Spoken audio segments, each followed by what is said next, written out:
আমেরিকার green card পাওয়ার নিয়মে বড় পরিবর্তন আনা হয়েছে। নতুন নিয়ম অনুযায়ী এখন থেকে অধিকাংশ আবেদনকারীকে আমেরিকার বাইরে নিজের দেশ থেকে গ্রিন কার্ডের জন্য আবেদন করতে হবে। এতদিন যারা অন ট্যুরিস্ট বা সাময়িক ভিসায় আমেরিকায় গিয়ে স্ট্যাটাস পরিবর্তনের সুযোগ পেতেন, তারা এখন বড় জটিলতায় পড়লেন।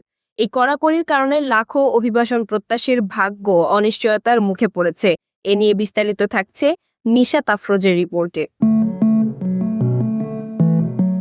আমেরিকার অভিবাসন ব্যবস্থায় আবারও বড় ধাক্কা। নতুন এক নির্দেশনায় বদলে গেছে গ্রিন কার্ড পাওয়ার চেনা নিয়ম। এখন থেকে সিংহভাগ আবেদনকারীকে আমেরিকার মাটিতে বসে নয়, বরং নিজ দেশ থেকেই এই স্থায়ী বসবাসের অনুমতির প্রক্রিয়া শেষ করতে হবে। হঠাৎ নেওয়া এই সিদ্ধান্তে বিপাকে পড়েছেন বিশ্বজুড়ে থাকা লাখ লাখ অভিবাসন প্রত্যাশীরা।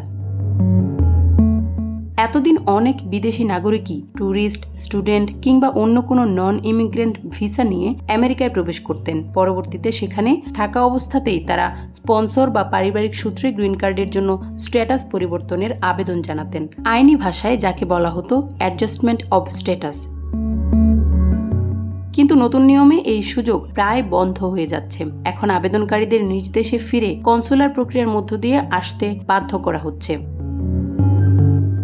অভিবাসন বিশেষজ্ঞরা বলছেন, এই নিয়মের কারণে গ্রিন কার্ড পাওয়ার অপেক্ষার সময় আরও দীর্ঘ হবে। আমেরিকার বাইরে থাকা কনসুলেটগুলোতে এমনিতেই কাজের প্রচণ্ড চাপ, তার উপর নতুন এই নিয়মের ফলে ব্যাকলগ বা ফাইল জট আরও কয়েক গুণ বেড়ে যাওয়ার আশঙ্কা করা হচ্ছে। বিশেষ করে যারা ইতোমধ্যে আমেরিকায় অবস্থান করছেন, তাদের জন্য দেশে ফিরে গিয়ে ইন্টারভিউ দেওয়া বড় ঝুঁকিপূর্ণ হয়ে দাঁড়াবে।